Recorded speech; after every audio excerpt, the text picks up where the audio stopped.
서울의 심장부, 유리와 강철로 이루어진 거대한 탑들이 하늘을 찌를 듯 솟아있는 금융지구의 넥서스 글로벌 그룹, 넥서스 글로벌 그룹의 본사가 자리 잡고 있었다. 넥서스는 단순한 대기업이 아니었다. 기술, 금융, 바이오, 엔지니어링에 걸쳐 거미줄처럼 뻗어있는 제국이었으며 그 움직임 하나하나가 글로벌 시장 지표를 흔들었다. 하지만 최근 몇 달간 이 거대한 제국의 반짝이는 외관 아래에는 부패와 내부 분열이라는 어두운 소문이 독처럼 퍼져나가고 있었다. 주가는 미세하게 요동쳤고 경쟁사들은 보이지 않는 곳에서 칼을 갈고 있었다. 바로 오늘 한유진은 이 거대한 기계의 가장 핵심적인 부서 중 하나인 전략기획실의 인턴으로 첫 발을 내디뎠다. 전략기획실은 그룹의 미래를 설계하는 두뇌이자 가장 치열하고 무자비한 권력 투쟁이 벌어지는 전장이었다.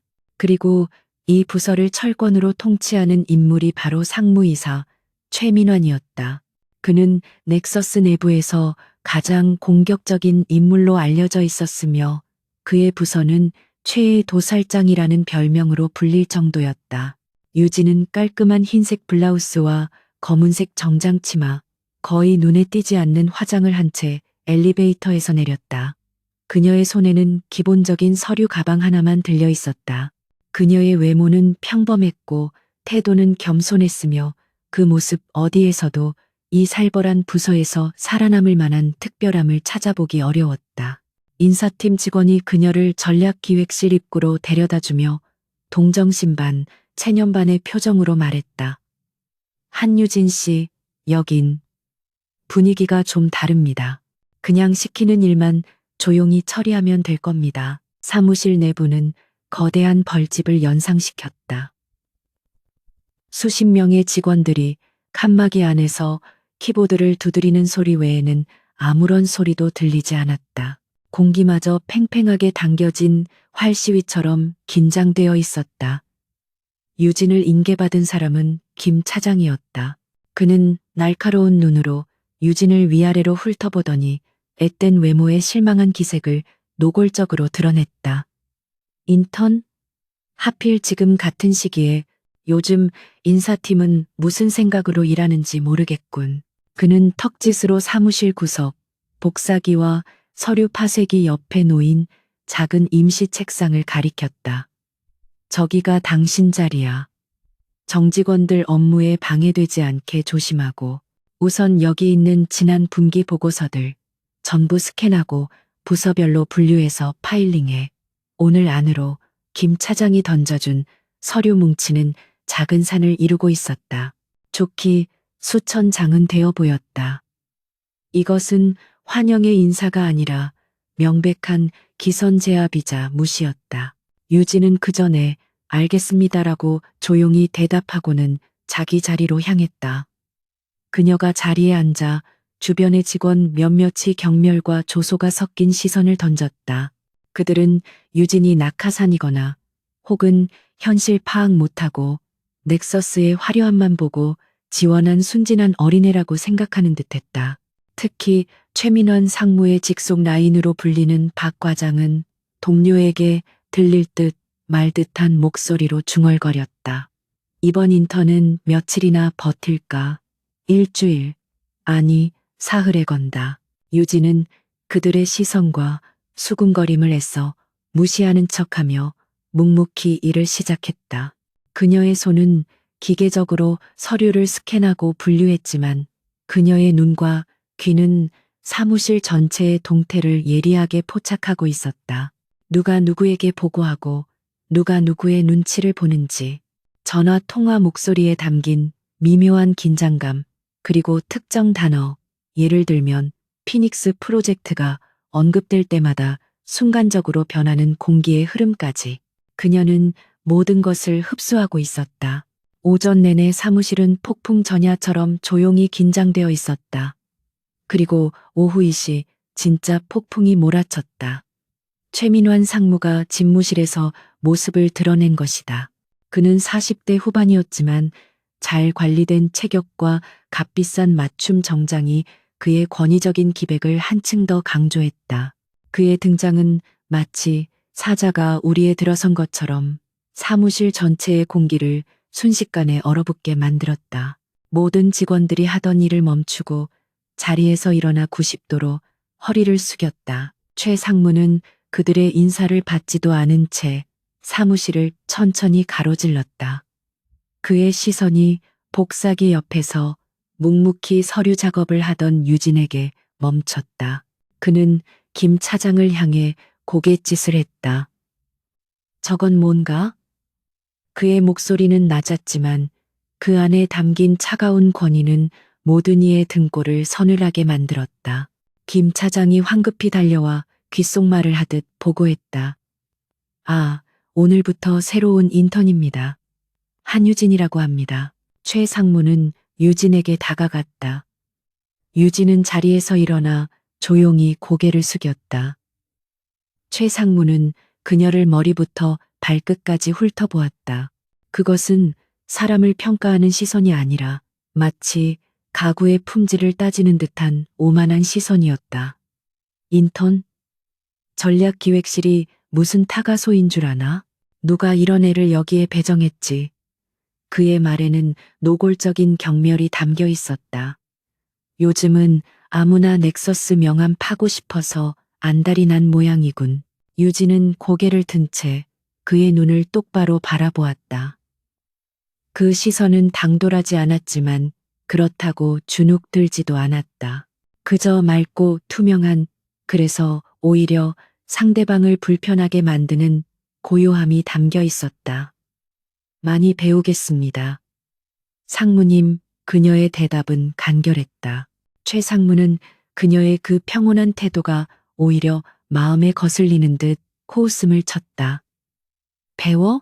여기서 네가 배울 수 있는 건 복사기를 얼마나 빨리 돌리는지, 아니면 상사에게 얼마나 빨리 커피를 대령하는지 정도겠지. 그는 유진의 책상 위에 쌓인 서류 뭉치를 툭 쳤다. 서류 몇 장이 바닥으로 떨어졌다. 오늘 퇴근 전까지 적어나 제대로 끝내. 그것도 못하면 내일부턴 나올 필요 없고. 그는 더 이상 유진에게 눈길도 주지 않고 자신의 집무실로 향했다. 그가 사라지자 사무실은 다시 얼어붙었던 공기가 풀리며 키보드 소리로 채워졌지만 이전보다 훨씬 더 무겁고 억압적인 분위기가 감돌았다. 직원들은 떨어진 서류를 줍는 유진을 동정하면서도 동시에 그녀와 엮이지 않으려는 듯 애써 외면했다. 유진은 아무 말 없이 바닥에 떨어진 서류를 주워 정리했다. 그녀의 뺨이 굴욕감으로 붉어질 법도 했지만 그녀의 표정은 놀라울 정도로 평온했다. 마치 방금 일어난 일이 자신과는 아무런 상관이 없는 연극의 한 장면인 것처럼. 하지만 그녀의 머릿속은 그 어느 때보다 빠르고 냉철하게 회전하고 있었다. 최민환, 예상했던 것보다 훨씬 더 오만하고 부패한 인물이었다.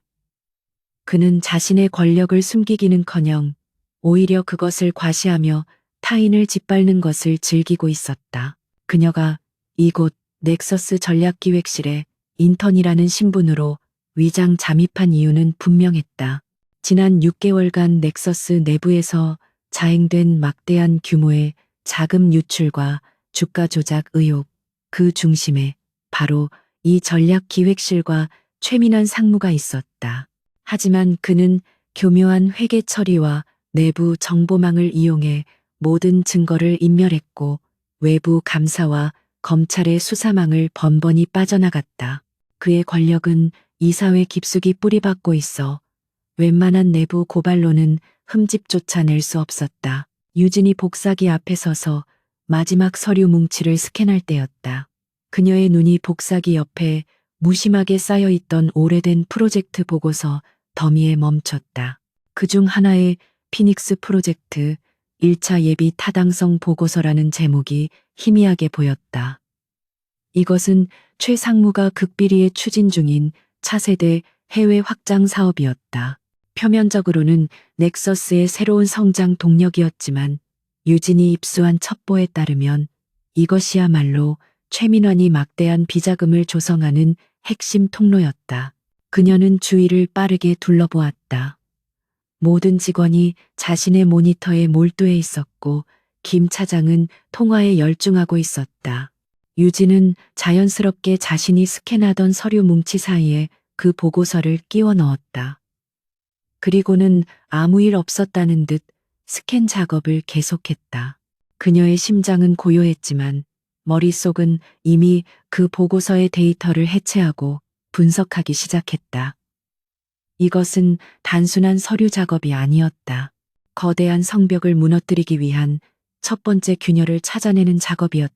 저녁 7시 대부분의 직원이 퇴근 준비를 할 때쯤 유진은 마침내 산더미 같던 서류 작업을 마쳤다.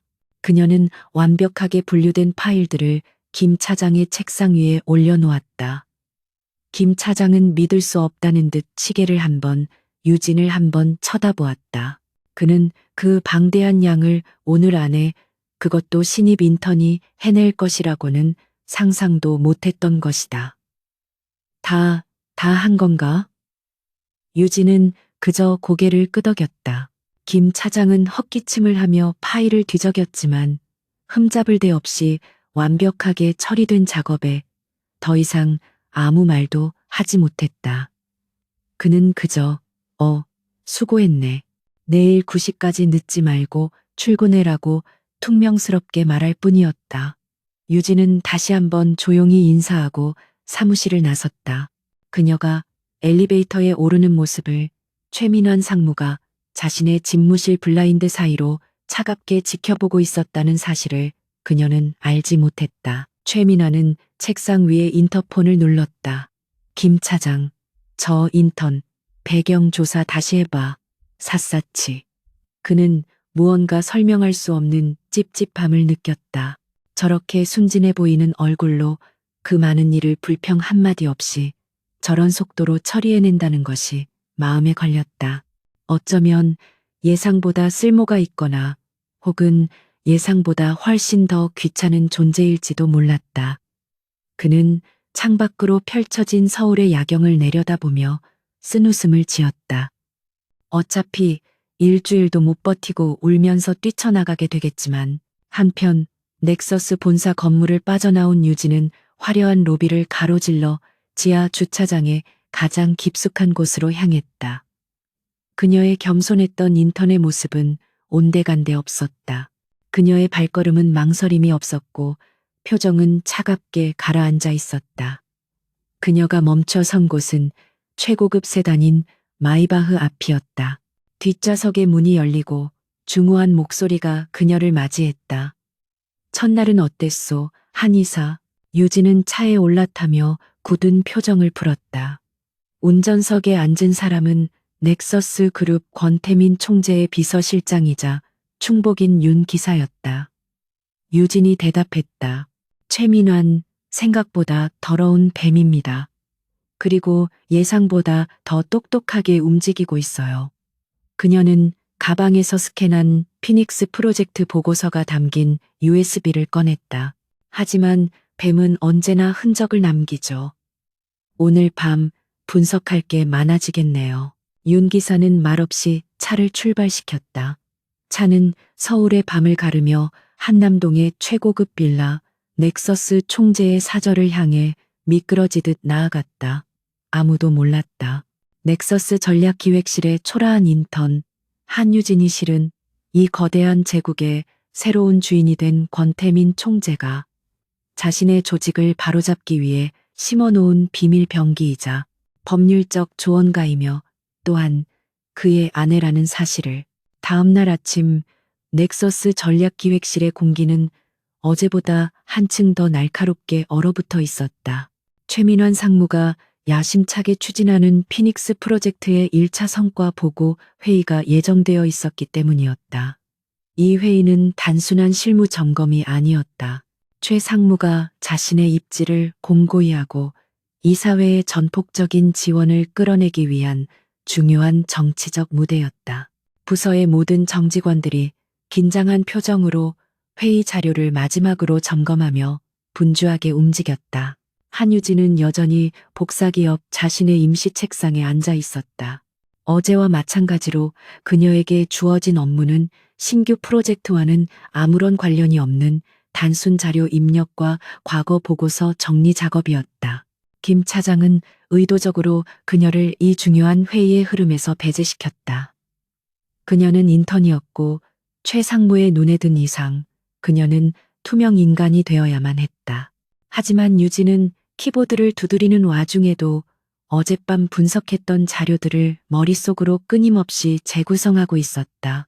밤새 그녀는 남편인 권태민 총재와 함께 피닉스 프로젝트의 예비 타당성 보고서를 샅샅이 훑어보았다. 겉보기에는 완벽했다. 예상 수익률, 시장 점유율 예측, 위험 관리 방안까지. 하지만 유진은 회계장부의 가장 깊숙한 곳, 수백 개의 하위 항목 중 하나로 교묘하게 위장된 해외 자문 및 컨설팅 비용 항목에서 치명적인 모순을 발견했다. 숫자는 부풀려져 있었고 그 흐름은 유령 회사로 의심되는 단일법인으로 향하고 있었다. 오전 10시 대형 회의실의 문이 열리고 최민환 상무가 위풍당당하게 입장했다. 그는 최고급 실크 넥타이를 메고 있었고 얼굴에는 승자의 여유마저 감돌았다. 그는 이미 이사회의 주요 인물들에게 사전 작업을 끝내놓은 상태였다.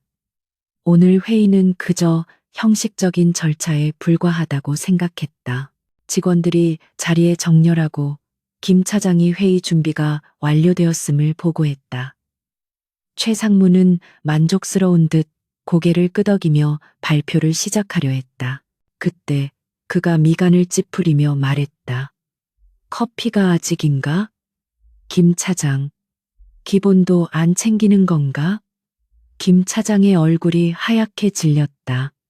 아, 죄송합니다. 바로 준비야. 그는 말을 채 마치기도 전에 사무실 구석을 훑어보았다. 그의 시선이 유진에게 꽂혔다. 거기 인턴. 지금 뭐 하고 있어? 당장 가서 상무님과 임원들 커피 주문 받아와. 이것은 명백히 그녀에게 굴욕을 주기 위한 의도였다. 중요한 회의에 참여할 자격조차 없다는 낙인이었다. 직원들의 시선이 일제히 유진에게 쏠렸다. 몇몇은 노골적인 비웃음을, 몇몇은 동정의 눈빛을 보냈다. 유진은 묵묵히 자리에서 일어났다. 그녀는 작은 메모지와 펜을 들고 회의실로 들어섰다. 그녀의 표정에는 어떠한 굴욕감이나 반감도 드러나지 않았다. 그녀는 최 상무에게 먼저 다가가 허리를 숙였다.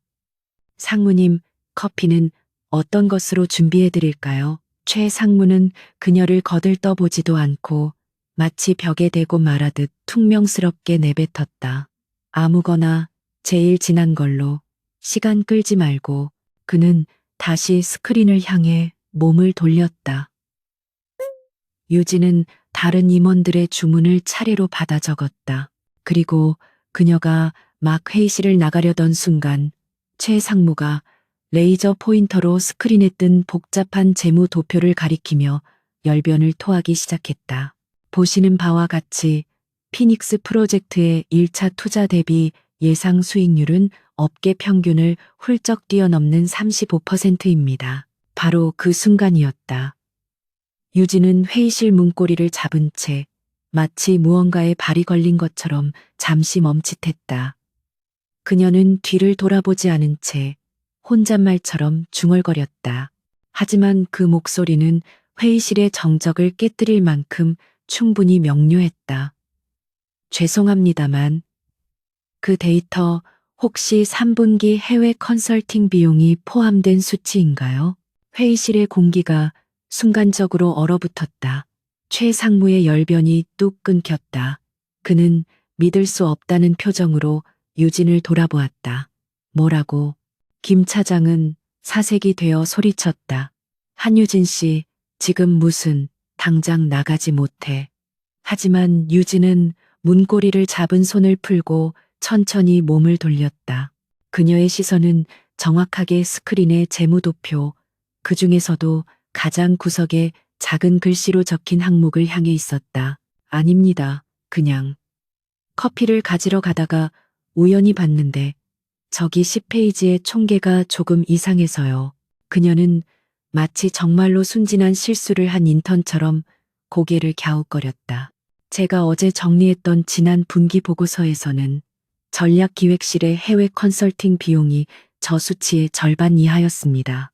3분기 만에 비용이 2배로 뛰었는데 예상 수익률 계산에는 그 변동성이 전혀 반영되지 않은 것 같아서 제가 뭘 잘못 본 거겠죠? 그녀의 말은 예의 바른 질문의 형태를 띠고 있었지만 그 내용은 최 상무의 발표 핵심을 정면으로 관통하는 비수였다.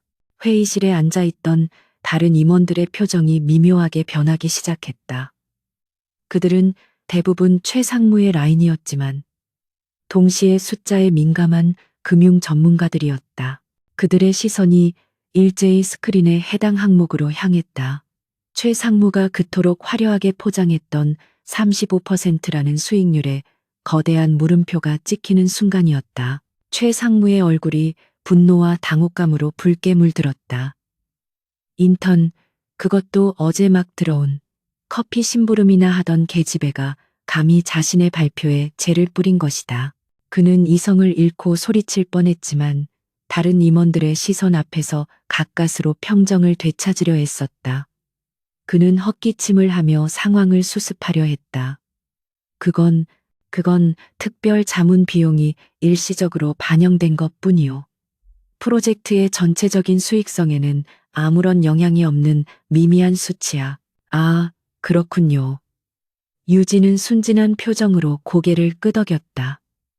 하지만 상무님, 그 미미한 수치가 전체 예산의 5%를 차지하고 있습니다. 그리고 그 비용이 단 하나의 해외 법인 블루스톰 어드바이저라는 곳으로만 지급되었더군요. 혹시 그 회사가 이번 프로젝트의 핵심 기술을 제공하는 곳인가요? 제가 어제 밤늦게까지 자료를 찾아봤는데 인터넷에서는 그 회사에 대한 정보를 전혀 찾을 수가 없어서요. 이제 상황은 돌이킬 수 없었다. 유진의 말은 더 이상 순진한 질문이 아니었다. 그것은 명백한 저격이었다. 블루스톰 어드바이저는 바로 최 상무가 비자금을 조성하기 위해 만든 유령 회사였다. 임원들의 수군거림이 커졌다. 최 상무는 유진을 당장이라도 찢어 죽일 듯이 노려보았다. 그는 책상을 내리치며 고함을 질렀다. 내년이 감히 여기가 어디라고. 최 상무님, 그때 회의실 구석에 앉아있던 재무 담당 이사가 입을 열었다. 그는 최 상무의 라인이 아니었다. 저 인턴의 말이 사실이라면 이건 심각한 문제입니다. 블루스톰 어드바이저라. 처음 듣는 이름이군요. 그 법인과의 계약서와 실적 보고서를 지금 당장 확인해야겠습니다. 상황이 최 상무에게 최악의 방향으로 흘러가고 있었다. 그는 자신의 완벽한 무대가 한낱 인턴 하나 때문에 엉망이 된 것을 믿을 수 없었다. 이 건방진 김 차장, 당장 저애 끌어내지 못해 보안팀 불러. 최 상무가 광분하며 소리쳤다. 김 차장이 황급히 유진의 팔을 잡아 끌려 했지만 유진은 스스로 한 걸음 물러서며 고개를 숙였다. 죄송합니다. 제가 주제넘게 회의를 방해했습니다. 바로 커피 준비해 오겠습니다. 그녀는 태연하게 다시 한번 인사하고는 회의실을 빠져나왔다. 회의실 문이 닫히자마자 안에서는 최 상무의 고함 소리와 임원들의 격앙된 토론 소리가 뒤섞여 새어나왔다. 완벽해야 했던 그의 쇼는 완전히 망가졌다. 유진은 회의실에서 멀어지면서 탕비실로 향했다. 그녀의 심장은 차갑게 가라앉아 있었다. 그녀는 그저 작은 돌멩이 하나를 던졌을 뿐이다. 하지만 그 돌멩이는 최민환이라는 거대한 제방에 이미 존재하던 균열을 정확히 때렸고 이제 그 틈으로 의심이라는 물이 쏟아져 들어가기 시작할 것이다. 그날 오후 최민환 상무는 자신의 집무실에서 모든 것을 부술듯이 분노를 터뜨리고 있었다. 회의는 엉망진창으로 끝났고 재무이사는 피닉스 프로젝트에 대한 긴급 감사를 요청했다. 이 모든 것이 그 이름도 모를 인턴 하나 때문이었다. 그는 김 차장을 호출했다. 그 계집애 당장 내 방으로 불러와. 아니, 내가 가지. 그는 직접 유진의 자리로 향했다. 사무실의 모든 직원들이 숨을 죽였다. 최 상무는 유진의 책상 앞에 섰다. 그는 분노를 억누르며 차가운 목소리로 말했다. 한유진 씨라고 했나? 회의 시간에 보인 열정이 아주 인상적이더군. 그렇게 능력이 뛰어나다면 이런 자비리나 하고 있을 게 아니지. 그는 두꺼운 서류 뭉치 하나를 유진의 책상 위에 던졌다. 그것은 유럽 신재생 에너지 시장 진출 전략 보고서라는 제목이 붙어 있었다. 우리 부서가 몇 달째 골머리를 앓고 있는 프로젝트다. 아무도 제대로 된 분석을 내놓지 못했지. 최 상무의 입가에 잔인한 미소가 걸렸다. 네가 그렇게 똑똑하니 이 문제를 한번 해결해 보시지. 내일 아침 9시까지 최종 보고서를 내 책상 위에 올려놔. 단, 네가 직접 분석하고 작성해야 해. 인터넷 복사 붙여넣기는 용납 못한다. 사무실 전체가 충격에 휩싸였다. 그것은 불가능한 임무였다. 수개월간 팀 전체가 매달려도 못한 일을 인턴에게 하룻밤 만에 해내라는 것은 사실상 해고, 통보나 다름없었다. 심지어 그 주제는 전략기획실에서도 가장 복잡하고 방대한 데이터를 다루어야 하는 난제 중의 난제였다. 김 차장조차도 그건 너무 심하다고 생각했지만 감히 입을 뗄 수 없었다. 최 상무는 유진의 얼굴에서 절망이나 공포를 기대했다. 하지만 유진은 그저 덤덤한 표정으로 서류 뭉치를 바라볼 뿐이었다. 그녀는 고개를 들어 최 상무를 바라보았다. 그 눈에는 어떠한 동요도 없었다. 알겠습니다, 상무님. 그녀의 대답은 간결하고 망설임이 없었다. 최선을 다해보겠습니다. 최 상무는 그녀의 그 태연함에 오히려 모욕감을 느꼈다. 그는 코웃음을 치며 돌아섰다. 그래, 최선을 다해봐. 내 최선이 얼마나 보잘것없는지 내일 아침에 직접 확인해 주지. 그리고 만약 결과물이 내 기대에 미치지 못한다면 넌 이 바닥에서 2번 다시 인턴 자리도 구하지 못하게 될 줄 알아. 그는 자신의 집무실로 돌아갔다. 그는 유진이 밤새 끙끙대다가 결국 울면서 포기하거나 혹은 말도 안 되는 쓰레기 보고서를 들고 올 것이라 확신했다. 직원들은 동정 반, 호기심 반의 시선으로 유진을 바라보았다. 저 인턴이 정말로 저걸 해낼 수 있을까? 아니면 최 상무의 말대로 내일 아침 짐을 싸서 나가게 될까? 유진은 주변의 시선에 아랑곳하지 않고 묵묵히 보고서의 첫 장을 넘겼다. 그녀의 눈이 빠르게 페이지를 훑으며 데이터를 흡수하기 시작했다. 이것은 위기이자 동시에 기회였다. 최민환이 스스로 그녀에게 넥서스의 핵심 데이터베이스에 합법적으로 접근할 수 있는 명분을 제공한 것이다. 사무실의 형광등이 하나둘 꺼지고 퇴근 시간이 한참 지난 넥서스 전략기획실은 정적에 휩싸였다. 키보드를 두드리던 소리는 멈췄고 야근을 하던 몇몇 직원마저 최민환 상무가 인턴에게 내린 살인적인 과제를 힐끔거리다 이내 자리를 떴다. 그들은 저 불쌍한 인턴이 하룻밤 만에 어떤 기적을 보여줄지 아니면 내일 아침 어떤 처참한 모습으로 쫓겨나게 될지 궁금해했지만 그 누구도 감히 엮이고 싶지는 않았다. 한유진은 거대한 책상들 사이에 홀로 남겨졌다. 그녀의 앞에는 유럽 신재생 에너지 시장 진출 전략 보고서라는 거대한 산이 놓여 있었다. 최 상무가 던져준 이 과제는 명백한 함정이자 모욕이었다. 하지만 유진에게는 이것이 절호의 기회였다. 최 상무는 분노에 눈이 멀어 치명적인 실수를 저질렀다. 그는 유진에게 이 보고서를 작성하라는 명목으로 넥서스 내부 데이터베이스에 레벨 3 접근 권한을 임시로 부여할 수밖에 없었던 것이다. 레벨 3은 전략기획실의 핵심 데이터 서버로 그룹의 모든 과거 프로젝트, 재무 데이터, 시장 분석 자료가 보관된 곳이었다. 평범한 인턴은 절대 열람할 수 없는 정보의 바다. 최 상무는 유진이 이 방대한 데이터 속에서 길을 잃고 익사하기를 바랐지만 유진은 그 바다를 제 집처럼 헤엄칠 수 있는 존재였다. 그녀는 자신의 노트북을 내부망에 연결했다. 겉으로는 에너지 시장 보고서를 위한 자료를 수집하는 것처럼 보였다. 그녀의 손가락이 키보드 위에서 춤을 추기 시작했다. 그녀는 먼저 최 상무가 지시한 보고서의 기본 틀을 잡았다. 유럽 에너지 시장의 복잡한 규제, 각국의 보조금 정책, 경쟁사 동향 분석.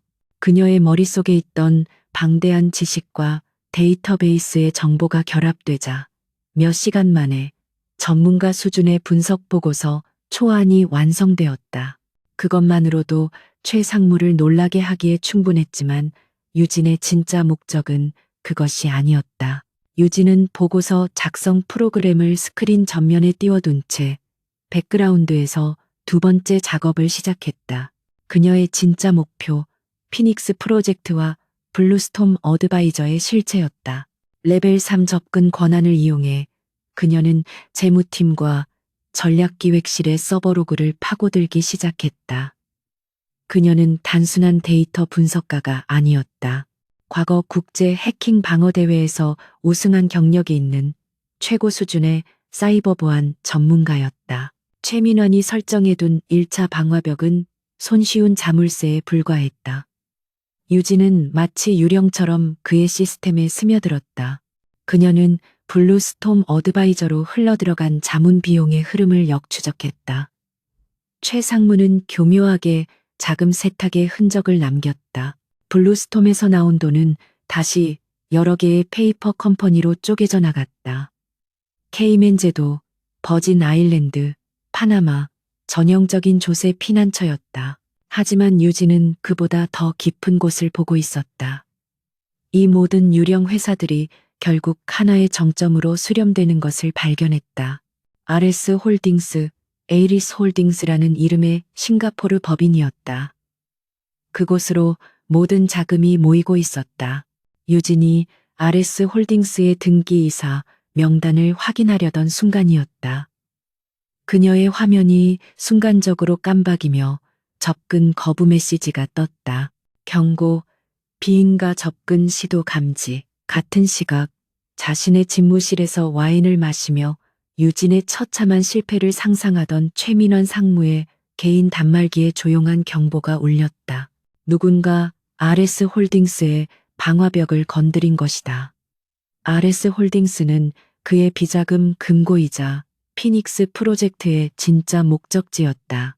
최 상무의 얼굴에서 미소가 사라졌다. 그는 블루스톰의 로그를 확인했을 때만 해도 단순한 호기심이라고 생각했다. 하지만 RS 홀딩스까지 접근했다는 것은 이것이 우연이 아님을 의미했다. 감히 최 상무의 눈에 살기가 번뜩였다. 그는 즉시 자신의 보안팀, 아니 사실상 사설 해커팀에게 연락을 취했다. 지금 당장 레벨 3 서버의 모든 외부 접속 흔적을 지워 RS 관련 데이터는 전부 이중 암호화하고 모든 로그 기록을 삭제해라. 당장. 그는 그 인턴 계집애가 생각보다 더 성가신 존재임을 깨달았다. 단순한 호기심이 아니라 누군가 자신을 겨누고 심어놓은 칼날일지도 몰랐다. 최 상무는 빠르고 냉정하게 움직였다. 그는 자신의 흔적을 지우는 동시에 이사회의 감사를 피할 희생양을 물색했다. 그의 머릿속에 최근 불미스러운 일로 퇴사한 재무팀의 한 과장이 떠올랐다. 그는 보안팀에게 지시했다. 최근 퇴사한 박 과장의 서버 프로필에 블루스톰 관련 자료를 심어놔. 그가 개인적인 이익을 위해 회사 기밀을 빼돌리려 한 것처럼. 그는 완벽한 시나리오를 구상했다. 만약 문제가 생기면 모든 것은 퇴사한 직원의 개인 비리로 덮어씌워질 것이었다. 유진은 자신의 화면에 뜬 접근 거부 메시지를 차갑게 응시했다. 그녀는 상대방이 자신의 침입을 눈치챘음을 직감했다. 그리고 즉시 자신의 흔적을 지우기 시작했다. 그녀가 RS 홀딩스라는 이름에 도달하기까지 거쳤던 모든 가상 경로와 우회 IP를 삭제했다. 그녀는 최민환이 즉각적으로 대응할 것을 예상했다. 이제부터는 속도전이었다. 그녀는 RS 홀딩스라는 이름은 잠시 잊기로 했다. 직접적인 공격은 이미 막혔다. 대신 그녀는 최민환이 미처 신경 쓰지 못할 가장 사소하고 하찮아 보이는 곳으로 시선을 돌렸다. 바로 전략기획실의 일상적인 경비 처리 내역이었다. 수백만 건의 데이터 속에서 그녀는 어제 김 차장이 결제한 법인카드 사용 내역서를 발견했다. 그중 유난히 눈에 띄는 항목이 있었다. VIP 접대비 명목으로 결제된 거액의 금액. 결제처는 강남의 한 고급 룸살롱이었다. 이건 일반적인 기업 비리에서 흔히 볼 수 있는 패턴이었다. 하지만 유진의 눈길을 사로잡은 것은 그 금액이나 장소가 아니었다. 그 결제 승인 시간이었다. 피닉스 프로젝트의 자금이 블루스톰으로 이체되기 정확히 30분 전이었다.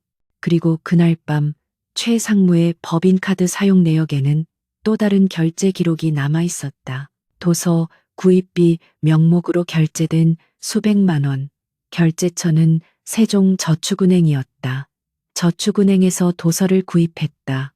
이것은 명백한 위장이었다. 유진은 직감했다.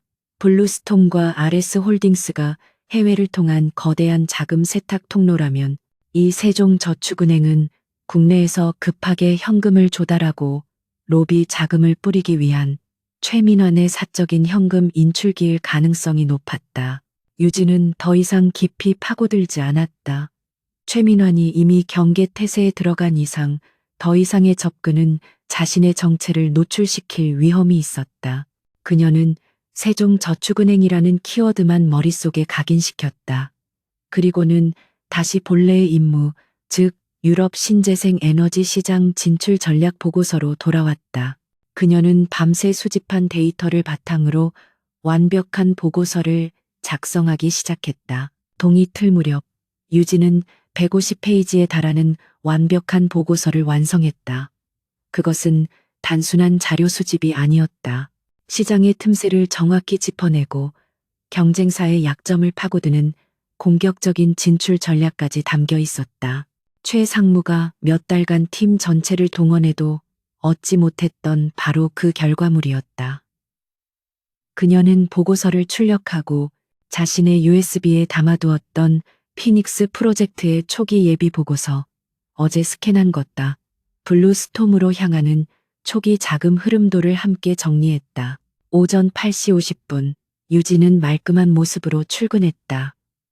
그녀는 밤을 샌 사람이라고는 믿기지 않을 정도로 평온한 모습이었다. 그녀는 완성된 보고서를 들고 최민환 상무의 집무실 문을 두드렸다.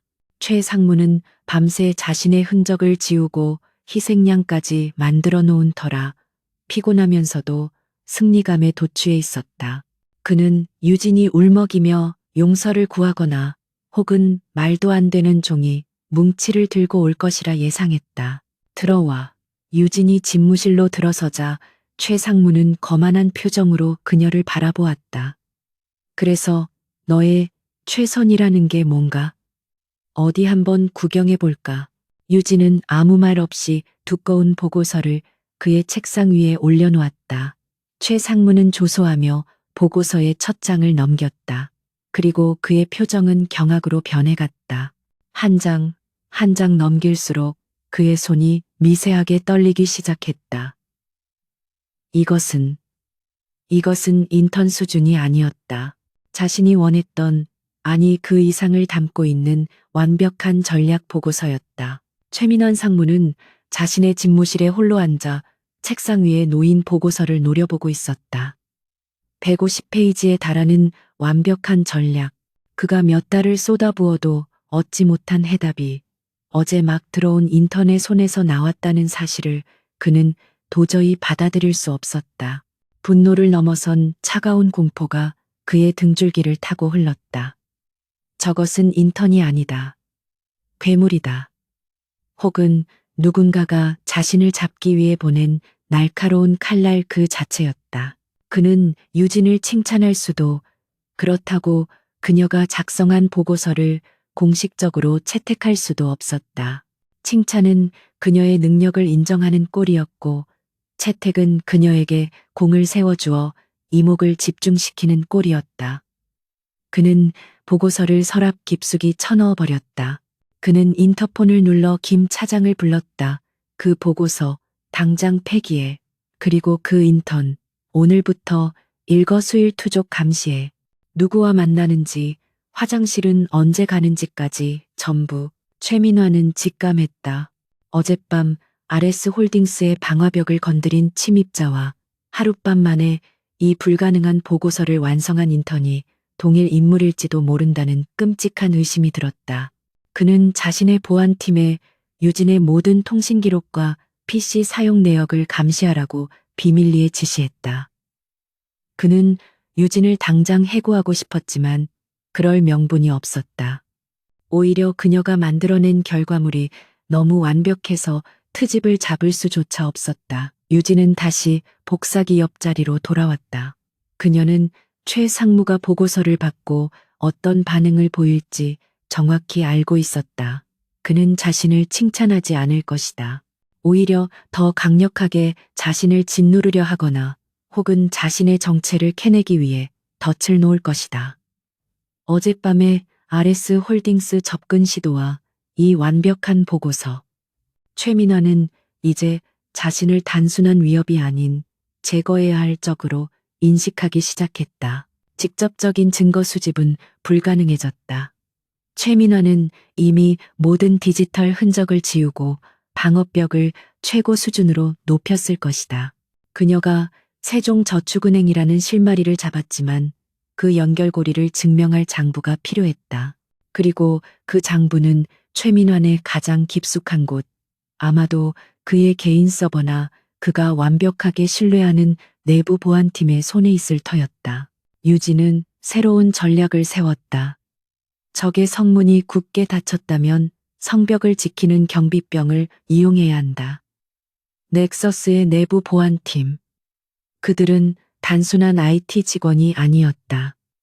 그들은 최민환의 사냥개이자 그의 더러운 뒤실을 처리해주는 방패였다. 그들에게 합법적으로 접근할 방법이 필요했다. 그녀는 자신의 컴퓨터에 아주 사소한 그러나 치명적으로 보이는 실수를 저지르기로 결심했다. 오후 사무실이 가장 분주한 시간. 유진은 김 차장에게 일일 데이터 백업 파일을 전송하는 척했다.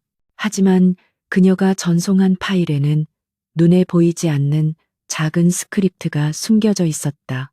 넥서스 내부 보안 시스템이 악성 코드 유사 패턴으로 즉각 감지할 수 있도록 설계된 무해하지만 요란한 경보 장치였다. 그녀는 파일을 전송하고 정확히 10초 후에 자리에서 벌떡 일어났다. 김 차장님, 이상합니다. 컴퓨터 화면에 갑자기 이상한 경고창이 수십 개나 떴어요. 유진은 잔뜩 겁에 질린 목소리로 소리쳤다. 그녀의 연기는 오스카상 후보감이었다. 사무실의 모든 시선이 다시 한번 그녀에게 쏠렸다. 김 차장은 안 그래도 유진 때문에 최 상무에게 아침부터 깨진 터라 짜증이 폭발했다. 빌어먹을. 저 인턴은 하루도 조용히 넘어가는 날이 없군. 대체 무슨 짓을 한 거야? 그의 고함 소리에 직원들은 다시 한번 유진을 경멸하거나 동정하는 시선으로 바라보았다. 김 차장은 즉시 내부 보안팀의 인터폰을 연결했다. 여기 전략기획실이다. 그 인턴 하나가 또 사고를 친 것 같아. 바이러스를 퍼뜨린 것 같으니 당장 와서 처리해. 상무님 아시기 전에 이것이 바로 유진이 원했던 시나리오였다. 그녀는 최민환의 사냥개가 스스로 자신에게 걸어 들어오기를 기다렸다. 몇 분 후 내부 보안팀이라는 아이디 카드를 목에 건 남자 2명이 공구 가방을 들고 도착했다. 그들은 일반 IT 직원과는 분위기가 달랐다. 무표정한 얼굴, 날카로운 눈매, 그리고 군인처럼 절도 있는 걸음걸이. 그들은 최민원의 직속 부하들이 분명했다. 그중 리더로 보이는 남자가 유진을 퉁명스럽게 밀치고 컴퓨터 앞에 앉았다. 비키세요. 뭘 잘못 건드린 겁니까? 유진은 겁에 질린 인턴의 역할을 계속했다. 모르겠어요. 그냥 김 차장님이 시키신 백업 파일을 전송하려고 했는데 갑자기 화면이 이렇게. 그녀는 울먹이는 신용까지 했다. 보안팀 직원은 한숨을 쉬며 자신의 특수 USB를 유진의 컴퓨터에 꽂고 진단 프로그램을 실행했다. 유진은 그의 어깨 너머로 화면을 훔쳐보려 했었다. 그녀의 눈은 진단 프로그램의 인터페이스, 그가 입력하는 명령어, 그리고 그의 손목에 찬 시계까지 모든 것을 스캔하고 있었다. 보안팀 직원은 그녀의 시선을 차단하려는 듯 모니터를 가리며 작업했다. 하지만 유진은 이미 볼 것을 다 보았다. 그는 케르베로스, 셀베루스라는 이름의 내부 진단 툴을 사용하고 있었다. 지옥의 문을 지키는 머리, 셋 달린 게 이름 한 번 거창했다. 그리고 그가 잠시 로그 파일을 확인하기 위해 네트워크 드라이브에 접속하는 순간 유진은 그 경로를 놓치지 않았다. 피닉스 프로젝트 백업, 프로젝트 피닉스 백업의 약어일 것이다. 유진은 속으로 미소 지었다. 최민원의 보안팀은 그의 프로젝트 데이터까지 직접 관리하고 있었다. 이것은 단순한 보안팀이 아니라 공범이라는 명백한 증거였다. 보안팀 직원은 유진이 심어놓은 무해한 스크립트를 치료라는 명목으로 삭제했다. 별거 아니네. 그냥 스크립트 충돌이었습니다. 인턴들은 이런 것도 모르고 일을 하니쯧. 그는 몇 번 더 키보드를 두드리더니 유진의 시스템에 새로운 감시 프로그램을 설치하는 것을 유진은 눈치챘다.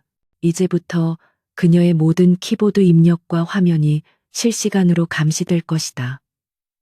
보안팀 직원은 자신의 임무를 마쳤다고 생각하며 거만하게 일어섰다. 이제 됐습니다. 다음부터는 함부로 아무 파일이나 열지 마세요. 그는 유진의 책상을 떠나며 곧바로 자신의 상사에게, 즉 최민환의 라인에게 보고할 것이다. 그 인턴 별거 아니었습니다. 그냥 멍청한 실수였습니다. 같은 시각 넥서스 그룹의 최고층 총재 집무실에서는 무거운 공기가 감돌고 있었다. 새로 취임한 권태민 총재는 이사회의 긴급 소집에 응하고 있었다. 이사들은 유진이 회의실에서 던진 블루스톰과 피닉스 프로젝트의 의혹에 대해 공식적인 해명을 요구하고 있었다. 그들은 최민환의 부패를 의심하면서도 동시에 젊은 총재인 권태민의 경영 능력을 시험하고 있었다. 한 노회한 이사가 입을 열었다. 그는 최민환과도 거리가 있지만 권태민에게도 완전히 우호적이지 않은 중립파의 거두였다. 총재님, 그룹 내부에서 이런 불미스러운 소문이 도는 것은 심히 유감입니다. 특히 최민환 상무가 추진하는 핵심 프로젝트에 대한 의혹입니다. 이사회의 신뢰를 얻고 싶으시다면 이 문제를 신속하고 투명하게 처리하셔야 합니다. 그들의 말에는 권태민을 향한 압박과 견제가 동시에 담겨 있었다. 권태민은 차가운 표정으로 그들의 말을 들었다.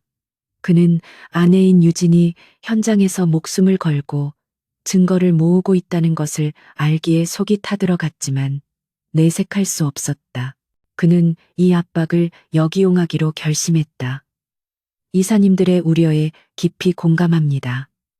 넥서스의 투명성은 그 무엇과도 바꿀 수 없는 가치입니다. 그는 지금 이 순간에도 아내가 최상무의 감시하에 있다는 것을 알고 있었다. 그는 자리에서 일어나 창밖을 내다보며 선언했다. 따라서 저는 이사회의 우려를 불식시키기 위해 단순한 재무 감사가 아닌 그룹 전사적인 내부 시스템 보안 감사를 즉각 실시할 것을 명령합니다. 이사들의 눈이 커졌다. 재무 감사는 최민환이 장부 조작으로 빠져나갈 수 있지만 시스템 보안 감사는 달랐다.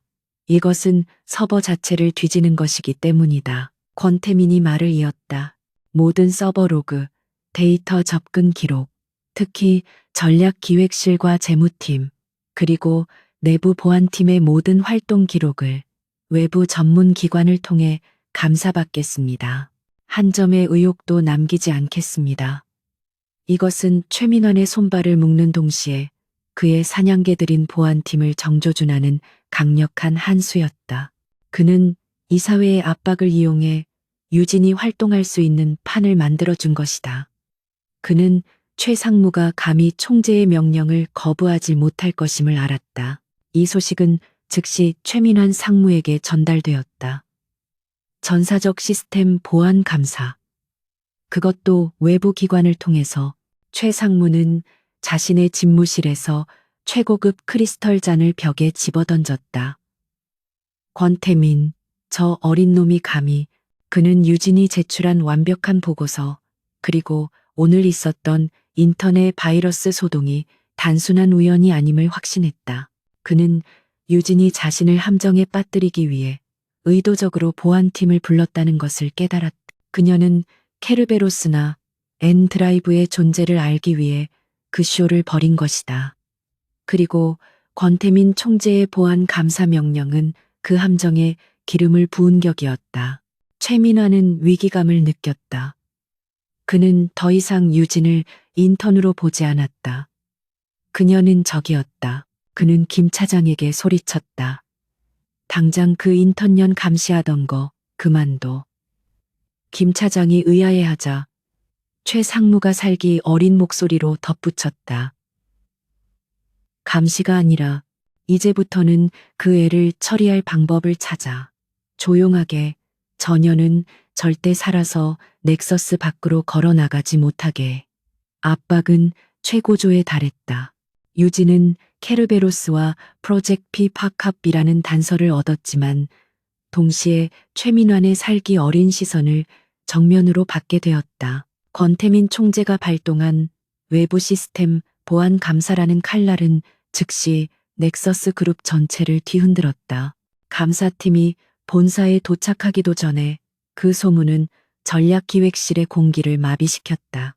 직원들은 불안에 떨며 서로의 눈치만 살폈고 그들의 시선은 이제 대놓고 한유진이라는 인턴에게로 향했다. 그녀가 이 모든 혼란의 중심에 있다는 것을, 혹은 적어도 그 시작점이었다는 것을 모두가 어렴풋이 짐작하고 있었다. 최민원 상무는 자신의 집무실에 갇힌 맹수처럼 초조하게 방안을 서성였다. 외부 감사팀이 도착하면 모든 것이 끝장이었다. 그의 사냥개들이었던 내부 보안팀은 이제 그를 지켜줄 방패가 아니라 오히려 그의 목을 겨눌 가장 치명적인 증거 자료가 되어버렸다. 그는 권태민 총재의 수가 얼마나 날카로운지 깨달았다. 저 젊은 총재는 자신을 직접 치는 대신 자신의 가장 더러운 칼이었던 보안팀을 먼저 부러뜨리려 하고 있었다. 그에게 남은 시간은 많지 않았다. 감사팀이 서버 로그에 접근하기 전에 그는 남은 자금을 모두 빼돌리고 피닉스 프로젝트의 모든 흔적을 삭제해야 했다. 그는 RS 홀딩스로의 마지막 송금을 서둘렀다. 하지만 그 전에 그의 발목을 잡고 있는 가장 성가신 존재를 처리해야 했다. 그는 자신의 보안팀 행동대장에게 전화를 걸어 짧고 차가운 명령을 내렸다. 그 인턴년, 지금 당장 치워 사무실 밖으로. 유진은 이 모든 흐름을 꿰뚫어 보고 있었다. 그녀는 남편인 권태민과 사전에 이 계획을 세웠다. 그녀가 최 상무의 보안팀을 자극하여 덫으로 끌어들이면 권태민이 보안 감사라는 명분으로 그들의 손발을 묶어버리는 것. 하지만 그녀는 최민환이 코너에 몰리면 극단적인 선택을 할 것임도 알고 있었다. 그녀의 책상 주변에 어슬렁거리는 어제와는 다른 살기등등한 시선들. 최 상무의 사냥개들이 움직이기 시작했다. 그녀는 마지막 증거 조각을 맞춰야 했다. 세종저축은행. 그곳은 최민환이 국내에서 조성한 비자금을 RS 홀딩스로 보내기 전 최종적으로 집결시키는 창구일 것이다. 그녀는 자신의 업무용 PC가 완벽하게 감시당하고 있음을 알았다. 그녀는 김 차장에게 다가가 여전히 순진하고 겁에 질린 표정으로 말했다. 차장님, 저 속이 너무 안 좋아서 잠깐 1층 약국 좀 다녀와도 될까요? 김 차장은 지금 인턴 따위에게 신경 쓸 겨를이 없었다. 부서 전체가 동결될지도 모른다는 공포에 휩싸인 그는 귀찮다는 듯 손을 내저었다. 가, 빨리 다녀와. 유진이 자리에서 일어나자 사무실 구석에 있던 어제 그 보안팀 남자 2명이 눈짓을 주고받으며 조용히 그녀의 뒤를 따랐다. 유진은 그들의 기척을 느끼면서도 애써 모르는 척 엘리베이터에 올랐다. 1층 로비. 유진은 약국으로 향하는 대신 건물 구석에 공중전화로 향했다. 그녀는 주머니 속에 번호폰 비밀 업무용 전화를 꺼낼 시간조차 없었다. 그녀는 공중전화 수화기를 들고 미리 외워둔 번호로 전화를 걸었다. 그녀가 총재의 아내로서 비밀리에 관리하던 정보팀의 직통 회선이었다. 코드 9, 세종저축은행, VIP 계좌, 지금. 짧은 암호가 전달되었다. 그녀가 수화기를 내려놓고 약국 쪽으로 몇 걸음 옮겼을 때 그녀의 번호폰이 주머니 속에서 짧게 진동했다. 문자 메시지가 도착해 있었다. 그녀가 예상했던 대로였다. 긴급, 세종, RS, 15, 0. EX, execute, 500겜. 5억 달러, 오늘 오후 3시. 최민환이 넥서스에서 빼돌리려던 마지막이자 가장 큰 금액이었다. 지금 시각은 2시 30분. 그에게는 30분밖에 남지 않았다. 유진은 즉시 권태민에게 이 사실을 알려야 했다. 하지만 그녀가 다시 엘리베이터 홀로 향했을 때 뒤를 따르던 보안팀 남자 2명이 그녀의 앞을 가로막았다. 한유진 씨, 인턴, 리더 격인 남자가 차가운 미소를 지으며 말했다. 상무님께서 따로 뵙자고 하시는군. 조용한 곳에서 그들의 손이 유진의 팔을 잡으려 했다. 그들은 그녀를 비상계단이나 지하 주차장으로 끌고 갈 작정이었다. 유진은 절체절명의 순간에 몰렸다. 그녀는 잡히는 것을 피하며 한 걸음 물러섰다. 무슨 말씀이세요? 전 지금 올라가 봐야. 그녀는 일부러 겁에 질린 연기를 하며 비틀거렸다. 그러다 실수로 손에 들고 있던 번호폰을 바닥에 떨어뜨렸다. 어머, 그녀가 황급히 휴대폰을 줍기 위해 몸을 숙이는 그 찰나 그녀의 엄지손가락이 전송 버튼을 눌렀다. 미리 작성되어 있던 단 하나의 단어, PHE, 피닉스의 약자였다. 같은 시각 넥서스 최고층 총재실. 권태민은 이사회 임원들과 외부 감사의 세부 조항을 두고 팽팽한 신경전을 벌이고 있었다. 이사들은 감사의 범위를 축소하려 했고 권태민은 오히려 확대하려 했다. 그때 그의 주머니 속에 있던 사적인 휴대폰이 짧게 진동했다. PHE. 권태민의 눈빛이 순간적으로 얼어붙었다. 그것은 유진과 그만이 아는 긴급 신호였다. 최종 자금 이동 시작. 그리고 나 위험에 처했음. 권태민은 더 이상 이사들과 시간을 낭비할 수 없었다. 그는 자리에서 벌떡 일어났다. 이사들이 그의 돌발 행동에 놀라 그를 쳐다보았다. 권태민은 창밖을 바라보며 마치 방금 중대한 금융 속보를 확인한 사람처럼 연기했다. 이사님들, 방금 제가 무시할 수 없는 시장의 신호를 받았습니다. 유럽 중앙은행에서 예상치 못한 발표가 있었군요. 그는 즉시 비서실장에게 인터폰으로 연결했다.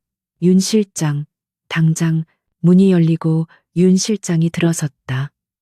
권태민은 이사회 전체에 울릴 만큼 단호하고 강력한 목소리로 명령했다. 지금 이 순간부로 그룹 총재의 긴급 경영권 구조를 발동합니다.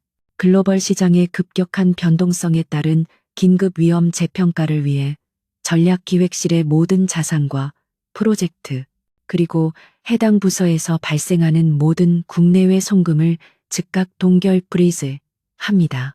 지금 당장 모든 은행 라인을 차단하세요. 이사들은 이 갑작스럽고 독단적인 명령에 항의하려 했지만 권태민의 기세에 눌려 아무 말도 하지 못했다. 총재의 긴급 경영권은 이사회의 승인 없이도 즉각적인 효력을 발휘하는 넥서스 헌장에 명시된 강력한 권한이었다. 다시 1층 로비, 최민환의 사냥개들이 유진의 팔을 거칠게 잡아 끌려던 순간이었다. 이리 오시지, 인턴. 바로 그때 로비 전체에 비상경보음 같은 소리가 울려 퍼졌다. 김 차장이었다. 그는 엘리베이터에서 뛰쳐나오며 머리를 쥐어뜯고 있었다. 세상에, 이게 무슨 일이야. 부서 전체 계좌가 동결됐어. 자산이 전부 묶였다고. 상무님 지금 난리 나셨다. 로비에 있던 전략기획실 직원 몇몇이 동시에 소리를 질렀고 넥서스 본사 1층은 순식간에 아수라장이 되었다. 유진을 잡고 있던 두 남자의 손에 힘이 풀렸다. 그들 역시 상황의 심각성을 깨달았다. 자산 동결. 이것은 최 상무의 마지막 돈줄이 막혔다는 뜻이었다. 그들의 시선이 혼란스럽게 흔들렸다. 지금 이 인턴년을 처리하는 것보다 더 큰 문제가 터진 것이다. 유진은 그 찰나의 틈을 놓치지 않았다. 그녀는 겁에 질린 인턴의 가면을 벗어 던지고 얼어붙은 두 남자를 차갑게 밀쳐냈다. 비켜요. 그녀의 목소리는 낮고 단단했다. 못 들었어요? 부서에 큰일이 생겼다잖아요. 지금 인턴 잡고 있을 때가 아닐 텐데. 그녀는 더 이상 그들을 쳐다보지도 않고 혼란에 빠진 직원들을 뚫고 전략기획실로 향하는 엘리베이터에 몸을 실었다. 같은 시각 최민환 상무는 자신의 집무실에서 전화기에 대고 절규하고 있었다. 송금해, 당장 송금하라고. 5억 달러, 지금 당장. 전화기 너머 세종저축은행의 담당자는 울먹이는 목소리로 답했다. 상무님, 불가능합니다. 방금 총재 직권으로 전략기획실의 모든 계좌가 동결되었습니다. 모든 아웃바운드 송금이 막혔습니다. 최민환의 손에서 수화기가 떨어졌다. 모든 것이 끝장이었다. 권태민 총재가 발동한 전략기획실 자산 동결 명령은 넥서스 그룹 전체를 얼어붙게 만들었다. 최민환 상무의 마지막 돈줄이었던 5억 달러는 공중에서 증발했고 그의 비자금 창구였던 세종저축은행은 즉시 금융감독원의 조사를 받게 되었다. 하지만 이것은 시작에 불과했다. 권 총재는 이사회의 반발에도 불구하고 약속했던 외부 시스템 보안 감사를 강행했다. 며칠 후 넥서스 본사 30층의 특수감사회의실에는 무거운 침묵이 감돌았다. 유리벽으로 되어 있었지만 외부에서는 안을 들여다볼 수 없도록 특수 처리된 비밀스러운 공간이었다. 이 자리에는 권태민 총재가 직접 주재했고 이사회의 핵심 멤버 몇몇 그리고 외부에서 초빙된 최고 수준의 회계감사법인 팀이 배석해 있었다. 그리고 그 중심에는 놀랍게도 최민환 상무가 앉아 있었다. 그는 며칠 전의 광기 어린 모습과는 달리 완벽하게 차려입은 정장과 굳건한 표정으로 자리를 지키고 있었다. 그는 패배하지 않았다. 아니, 그는 자신이 이길 것이라 확신하고 있었다.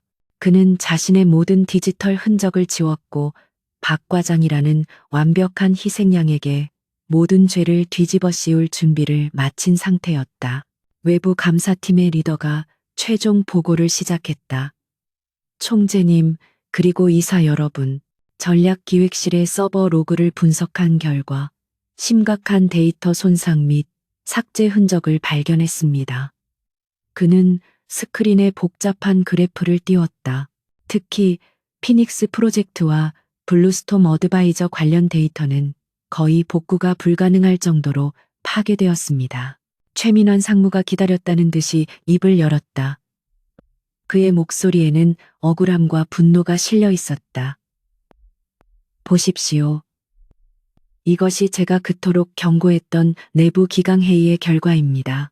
이미 퇴사한 박 과장이 자신의 비리를 덮기 위해 이 모든 데이터를 가지고 도주한 것이 분명합니다. 그런데 총재님께서는 저의 충심 어린 부서를 이토록 무참히 동결시키셨습니다. 그는 자리에서 일어나 권태민 총재를 정면으로 노려보았다. 총재님, 저는 넥서스를 위해 20년을 헌신했습니다. 일개 직원의 비리를 막지 못한 책임은 통감하지만 부서 전체를 범죄 집단으로 몰아간 이 사태에 대해선 총재님께서도 책임을 지셔야 할 겁니다. 저는 이사회의 이름으로 이 부당한 감사를 즉각 중단하고 제 부서의 동결을 해제해 주실 것을 강력히 요구합니다. 그의 연기는 완벽했다. 이사들은 동요하기 시작했다. 박 과장이라는 희생양이 너무나 그럴싸했고 최민환을 직접적으로 엮을 디지털 증거는 사라진 상태였다. 감사팀 리더 역시 곤란한 표정으로 말했다. 최 상무님의 말씀대로 현재로서는 삭제된 데이터의 최종 책임자를 박 과장 외에 특정하기가 어렵습니다. 그를 제외하고 최 상무님과 직접적으로 연결되는 증거는 회의실의 공기가 최민환에게 유리하게 흘러가고 있었다. 그가 승리의 미소를 짓기 직전이었다.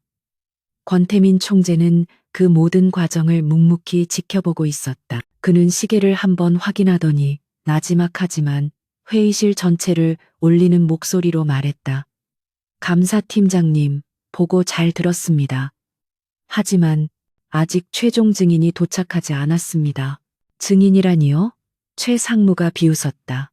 박 과장은 이미 해외로 도피했는데 누굴 데려오시겠다는 그의 말이 채 끝나기도 전에 회의실의 육중한 문이 소리 없이 열렸다. 모든 사람의 시선이 문으로 향했다.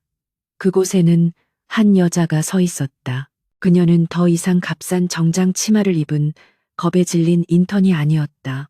그녀는 머리를 단정하게 묶어 올렸고 몸에 완벽하게 맞는 최고급 네이비색 정장 바지를 입고 있었다. 그녀의 눈빛은 얼음장처럼 차가웠고 발걸음은 한치의 망설임도 없었다. 그녀의 손에는 넥서스 그룹의 최고 보안 등급이 매겨진 티타늄 재질의 특수 서류 가방이 들려 있었다. 최민환 상무의 얼굴이 하얗게 굳어버렸다. 그는 자신의 눈을 의심했다. 저건 분명 그 인턴년이었다. 네, 네가 감히 여길 왜? 그가 경하게 차소리쳤다.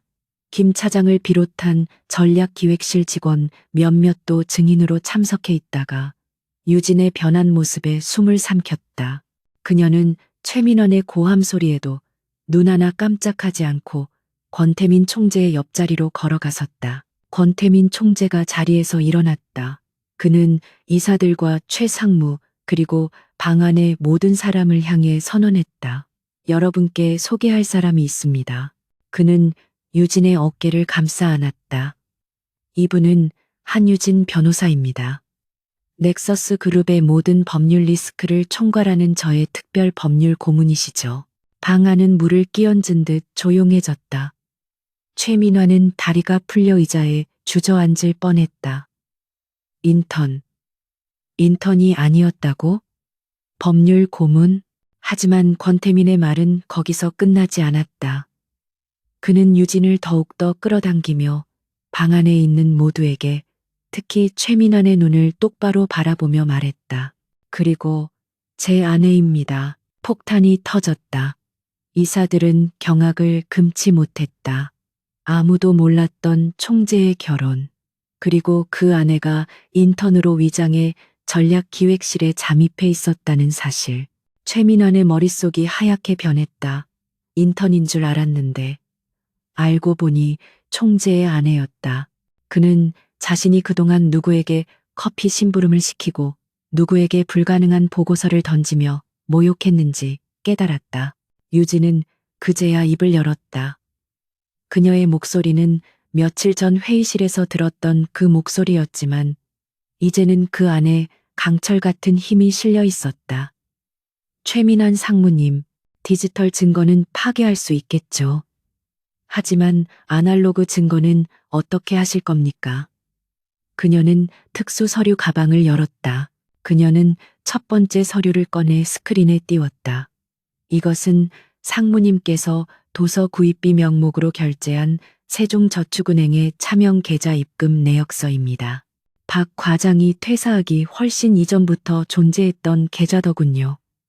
그녀는 이어서 두 번째 자료를 띄웠다. 이것은 RS 홀딩스의 등기이사 명단입니다. 상무님의 처남 되시는 분의 이름이 있더군요. 참 우연이죠? 최민원이 발악했다. 거짓말, 조작이야. 저 여자가 날 함정에 빠뜨리기 위해. 유진은 그의 말을 차갑게 끊었다. 함정이요? 좋습니다. 그럼 이건 어떻습니까? 그녀가 마지막으로 띄운 것은 강남의 고급 룸살롱에서 최 상무가 법인카드로 결제한 내역이었다. 총재님께서 자산 동결을 명령하시기 불과 몇 시간 전 상무님께서는 이사회의 주요 임원분들을 이곳으로 불러 피닉스 프로젝트의 신속한 승인을 위한 접대를 하셨더군요. 유진의 시선이 최 상무와 함께 있던 이사들에게로 향했다. 그들의 얼굴이 사색이 되었다. 유진이 말을 이었다. 이 모든 자금은 세종저축은행에서 현금으로 인출되었습니다. 박 과장이 아니라 상무님의 지시로 움직이는 내부 보안팀이 직접 자금을 운반했죠. 그녀는 어제 보안팀이 케르베로스2를 사용하며 남긴 아주 미세한 서버 접속 로그를 복원해낸 것이다. 모든 조각이 맞춰졌다. 디지털 증거는 사라졌지만 그 증거를 지우기 위해 움직였던 아날로그의 흔적들, 은행 거래, 법인카드 내역, 차량 이동 기록이 최민원의 목을 완벽하게 겨누고 있었다. 외부 감사팀은 유진이 제시한 자료를 보자마자 자신들의 데이터와 크로스 체킹하며 탄성을 내질렀다. 이것이야말로 사라진 퍼즐의 핵심 조각이었다. 최민화는 완전히 무너졌다. 그는 더 이상 변명할 기력조차 없었다. 그는 유진을 그리고 권태민을 번갈아 쳐다보며 헛웃음을 터뜨렸다. 하하하, 인턴, 총재의 아내, 처음부터 날 잡기 위해 이 모든 쇼를 벌인 거였군. 권태민 총재가 그의 말을 받아 차갑게 말했다. 쇼가 아닙니다. 최 상무. 이건 정의입니다. 그는 문 밖에서 대기하고 있던 검찰 수사관들에게 신호를 보냈다. 문이 열리고 제복을 입은 사람들이 들어와 최민환 상무의 양팔을 붙잡았다. 최민환 씨, 특정 경제범죄 가중 처벌법상, 업무상, 배임 및 횡령 혐의로 긴급 체포합니다. 최민환 상무가 수갑을 찬 채 회의실을 끌려 나가는 순간 넥서스 글로벌 그룹의 부패한 시대는 막을 내렸다. 그가 남긴 거대한 권력의 공백과 피닉스 프로젝트라는 이름의 독버섯은 그룹 전체를 뿌리부터 뒤흔들었다. 이사들은 자신들 역시 최 상무의 접대에 연루되어 조사를 받게 될까봐 전전긍긍했고 전략기획실 직원들은 자신들의 상사가 순식간에 몰락하는 과정을 목격하며 충격과 공포에 휩싸였다. 권태민 총재는 이 혼란을 수습하기 위해 즉각적인 행동에 나섰다. 그는 망설이지 않았다. 최 상무가 체포된 바로 다음 날, 그는 긴급 이사회를 소집했다. 이번에는 그 어떤 타협이나 정치적 흥정도 없었다. 그는 총재의 아내라는 베일을 벗고 특별 법률 고문이라는 본래의 신분을 되찾은 한유진과 함께 회의장에 들어섰다. 유진의 존재감은 이제 그 누구도 무시할 수 없는 권위 그 자체였다. 권 총재는 이사회에 선포했다. 넥서스 그룹은 오늘부로 대대적인 내부 혁신 및 투명성 강화에 돌입합니다. 그는 최민환과 연루된 모든 임원, 특히 세종저축은행 및 룸살롱 접대에 연관된 이사들을 그 자리에서 즉각 해임 조치했다. 피바람이 불었다. 몇몇이 부당함을 항의하려 했지만 유진이 준비한 추가 증거 자료, 그들의 차명 계좌, 내역과 스크린에 뜨자 모두 입을 다물었다. 최민환의 왕국이었던 전략기획실은 해체 수준의 구조조정에 들어갔다. 김 차장을 비롯하여 부패에 적극적으로 동조하거나 묵인했던 직원들은 모두 권고사직 처리되었다. 그들은 유진을 인턴이라며 멸시하고 커피 심부름을 시켰던 대가를 혹독하게 치러야 했다. 반면 묵묵히 자신의 일을 하며 불의에 동조하지 않았던 소수의 직원들은 재평가되어 새로운 부서로 발령받았다. 며칠간의 폭풍이 휩쓸고 지나간 넥서스는 외관상으로는 평온을 되찾은 듯 보였다. 하지만 내부적으로는 거대한 수술을 마친 환자처럼 조용한 활기로 차오르기 시작했다. 그리고 이 거대한 수술을 집도한 두 사람, 권태민과 한유진은 넥서스에 새로운 질서를 세우기 시작했다. 그들은 더 이상 비밀스럽게 움직이지 않았다. 권태민 총재는 공식적으로 아내인 한유진을 넥서스 그룹의 새로운 핵심 요직에 임명했다. 그녀의 직함은 그룹 감사 및 글로벌 리스크 관리 총괄 본부장, Head of Global Inspection and Risk이었다. 이것은 단순한 명예직이나 총재의 아내를 위한 자리가 아니었다. 그룹 내 모든 부서의 회계 및 시스템에 대해 무제한적인 감사 권한을 가지며 총재에게 직접 보고하는 막강한 권력의 자리였다. 한유진은 인턴이 앉았던 복사기 옆자리가 아닌 총재실 바로 옆 유리벽으로 된 거대한 본부장실에 입성했다. 그녀의 첫 번째 업무 지시는 자신이 잠입했던 전략기획실의 케르베로스 보안팀을 즉각 해체하고 그들의 모든 불법적인 감시 시스템을 폐기하는 것이었다. 그녀는 외부의 최고 보안 전문가들을 영입하여 넥서스의 방화벽을 방어가 아닌 투명성을 위해 재설계했다. 그녀가 본부장으로 취임한 후 직원들 사이에서는 그녀를 부르는 새로운 별명이 생겼다.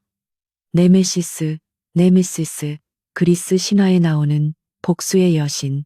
하지만 그녀의 감사는 복수나 처벌을 위한 것이 아니었다. 그녀는 그룹 내부에 만연했던 최민환식 권위주의와 부패의 뿌리를 뽑아내고 오직 능력과 성과만으로 평가받는 공정한 시스템을 구축하기 위해 칼을 든 것이었다. 시간이 흘러 넥서스는 안정을 되찾았다. 최민환의 비자금은 전액 환수되어 그룹의 재정 건전성을 높이는 데 사용되었고 피닉스 프로젝트는 전면 백지화되었다. 대신 유진이 인턴 시절 하룻밤 만에 작성했던 유럽 신재생 에너지 시장 진출 전략 보고서가 새로운 핵심 프로젝트로 채택되었다. 권태민 총재는 이 프로젝트의 총괄 책임자로 한유진 본부장을 임명하며 그녀의 능력에 대한 무한한 신뢰를 공개적으로 표명했다. 그날 저녁 모든 업무가 끝난 늦은 밤, 권태민 총재는 자신의 집무실에서 창밖에 서울 야경을 내다보고 있었다. 넥서스 타워에서 내려다보는 도시는 수많은 불빛으로 반짝이며 거대한 은하수처럼 펼쳐져 있었다. 그때 조용히 문이 열리고 한유진이 들어왔다. 그녀는 이제 본부장이라는 무거운 직함을 내려놓고 그의 아내로서 그의 곁에 섰다. 오늘 이 사회 힘들지 않았어요? 유진이 나지막이 물었다.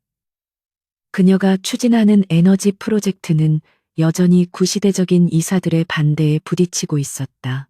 권태민은 창문에 비친 유진의 모습을 바라보며 부드럽게 미소 지었다.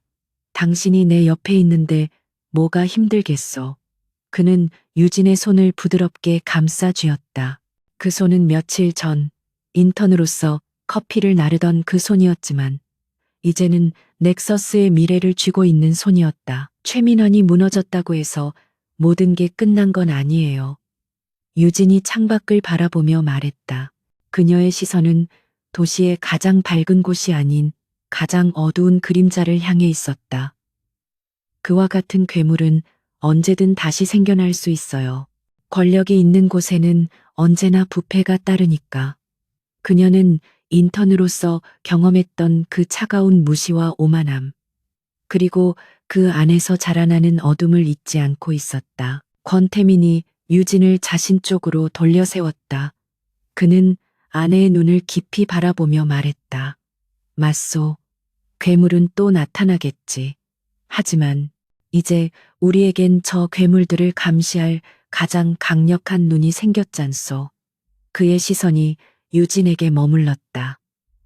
당신이라는 눈 말이오. 당신은 더 이상 인턴으로 위장할 필요도, 총재의 아내라는 이름 뒤에 숨을 필요도 없소. 당신은 한유진, 넥서스의 심장과 두뇌를 지키는 파수꾼 그 자체요. 두 사람은 한동안 말없이 서로를 바라보았다.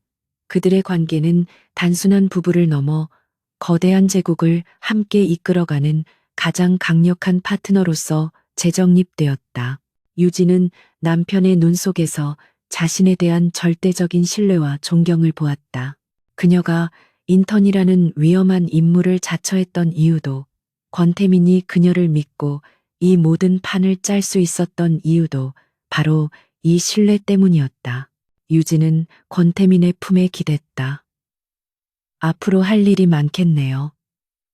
그녀의 목소리는 피곤함이 아닌 새로운 시작을 앞둔 설렘으로 채워져 있었다. 물론이요. 권태민이 그녀의 어깨를 감싸 안으며 대답했다. 넥서스를 바로 세우고 우리가 꿈꾸던 투명하고 공정한 제국을 만들어야지. 우리 두 사람이 함께, 두 사람은 나란히 서서 서울의 밤하늘을 내려다보았다. 도시의 불빛은 그들의 발 아래에서 찬란하게 빛나고 있었다. 과거의 어둠은 거쳤고 넥서스에는 새로운 질서와 정의가 자리 잡았다. 인턴으로 시작된 그녀의 잠입은 끝났지만 총재의 아내이자 그룹의 핵심 리더로서 그녀가 걸어갈 길은 이제 막 시작되고 있었다.